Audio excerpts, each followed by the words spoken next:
मुख्यमंत्री सुक्खू ने हमीरपुर में करोड़ों रुपए के उद्घाटन और शिलान्यास किए। मुख्यमंत्री सुक्खू ने जयराम ठाकुर को दिया जवाब। हमीरपुर के पक्का भरो में जनसभा में मुख्यमंत्री सुक्खू ने कहा कि आर्थिक तंगी आने के बावजूद भी हमीरपुर जिला के लिए पैसों की कोई कमी नहीं आने दी जाएगी। उन्होंने कहा कि हमीरपुर के सभी विधायकों से विकास के लिए योजनाएं बनाई गई थी और उन्हीं के आधार पर अब विकास कार्य करवाए जा रहे हैं। उन्होंने कहा कि हमीरपुर जिला को दूसरी बार सौभाग्य प्राप्त हुआ है कि यहां से मुख्यमंत्री प्रदेश का बना है।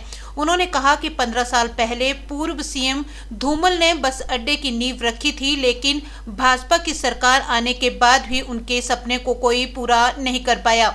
सुक्खू ने कहा कि 55 करोड़ रुपए की लागत से बस अड्डा 2 सालों में बनकर तैयार हो जाएगा। मुख्यमंत्री सुक्खू ने जयराम को कहा कि सत्ता आती है और सत्ता जाती है, लेकिन लोकतांत्रिक मूल्य जिंदा रहने चाहिए। उन्होंने कहा कि जनता ने मुख्यमंत्री को 5 सालों के लिए चुना होता है, इसलिए 5 साल लोगों की सेवा करने का समय देना चाहिए। चाहे किसी भी तरह से सत्ता हथियाने की कोशिश करें, लेकिन सेवा करने से कोई नहीं रोक सकता। उन्होंने कहा कि विपक्ष बार बार गारंटियों की बात करता रहता है, लेकिन 14 महीनों में भ्रष्टाचार पर लगाम लगाई गई है और उससे प्रदेश का राजस्व बढ़ा है। उन्होंने कहा कि खनन माफिया के खिलाफ सरकार ने अभियान छेड़ रखा है, जिसके चलते खनन माफिया सरकार के खिलाफ हुए हैं और धन का प्रयोग करके सत्ता हथियाना चाहते हैं, लेकिन सत्ता का मोह हमें नहीं है और आम आदमी से उठकर काम करते हैं और लोगों की सेवा के लिए कटिबद्ध हैं। और मैंने जब मुख्यमंत्री का पद संभाला तो मैंने पूछा कि हमीरपुर जिले की कौन कौन सी समस्याएं हैं। एक विस्तृत योजना उस समय जो के विधायक थे उन सब के साथ मिलकर मैंने बनाई। आर्थिक तंगी थी और आर्थिक तंगी के बावजूद भी हमने हमीरपुर जिले में पैसे की कमी नहीं आने दी। चाहे विधायक हमारे सुजानपुर के थे, चाहे बरसर के थे, चाहे मेवा के थे, चाहे हमीरपुर के थे, योजनाएं बनी और मैंने कहा कि इस जिला को दूसरी बार सौभाग्य प्राप्त हुआ है कि यहां से कांग्रेस का मुख्यमंत्री बना है। और सब जगह मैं गया और जो हमारे स्रोत थे उस आधार पर मैंने बजट का प्रावधान किया। 15 साल पहले जिस बस स्टैंड की नींव पूर्व मुख्यमंत्री प्रेम कुमार धूमल जी ने रखी थी, भारतीय जनता पार्टी की सरकारें आई, लेकिन उनके सपने को कोई पूरा नहीं कर सका। मुझे ये बताते हुए खुशी हो रही है कि जब मैं हमीरपुर में आया तो मैंने कहा कि यहां जो भी है पहले उसका टेंडर होना चाहिए और टेंडर के बाद मैं शिलान्यास करने आऊंगा। और आज 55 करोड़ रुपए का ये टेंडर हो चुका है और ये बस स्टैंड 1 साल में बनकर तैयार होगा। हमीरपुर क्षेत्र में कितनी भी सड़कें हैं उनको कैसे डबल लेन किया जाए, योजना को आकार दिया गया और उस आधार पर मैंने उनको कार्य शुरू किया।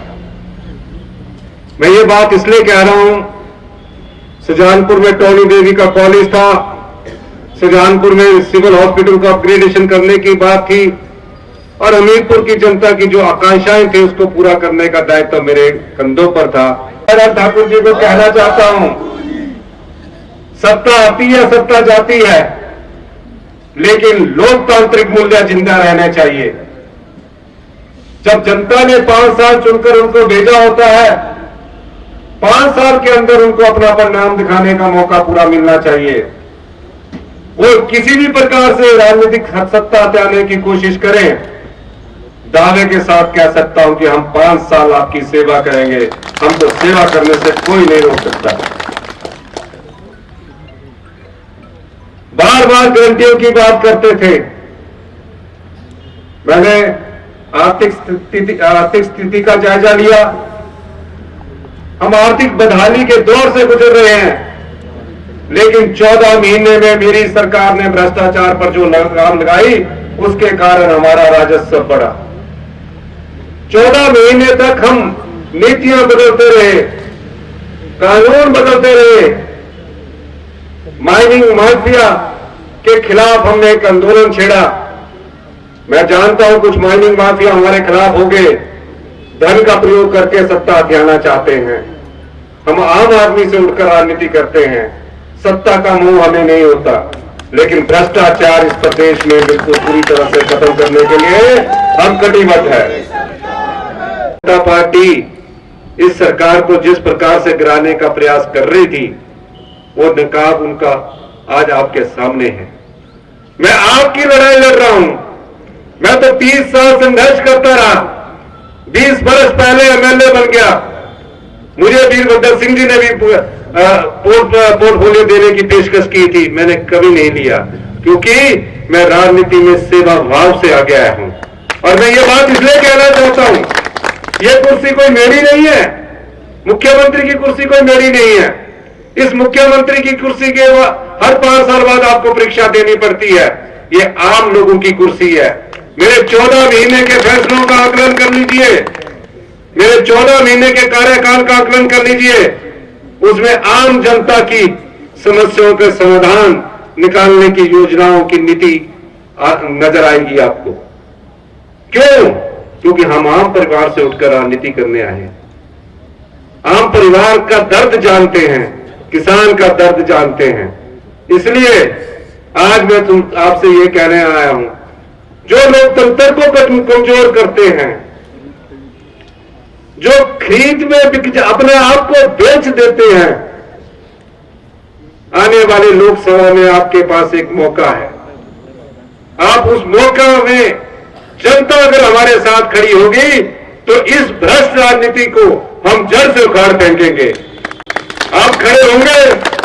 क्या आप लोग हमारे साथ खड़े होंगे कि नहीं होंगे? दोनों हाथ जरा खड़े रखिए। मैं वादा करता हूं आपको, धन के बल से कुछ लोगों को तो खरीदा जा सकता है, लेकिन हमारी नैतिकता को कोई नहीं खरीद सकता। हम आम लोगों से उठकर आए हैं, आपकी सेवा के लिए आए हैं, और मैं दावे के साथ कहता हूं कि हम 5 साल अपनी सरकार चलाएंगे। आज वो पिछले 7 दिन से जेल में की तरह बंद बैठे हैं, पंचकुला से आगे नहीं आ पा रहे हैं। अगर वो हमसे अनुरोध करते हैं तो हम उनको वहां से भी लेकर आएंगे।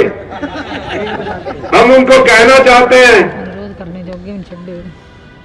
कि आप दबाव में मत रहिए, खुले मन से सोचिए। राजनीति में पद की लालसा इतनी ज्यादा नहीं रखनी चाहिए। पद तो आते जाते रहते हैं, और जो व्यक्ति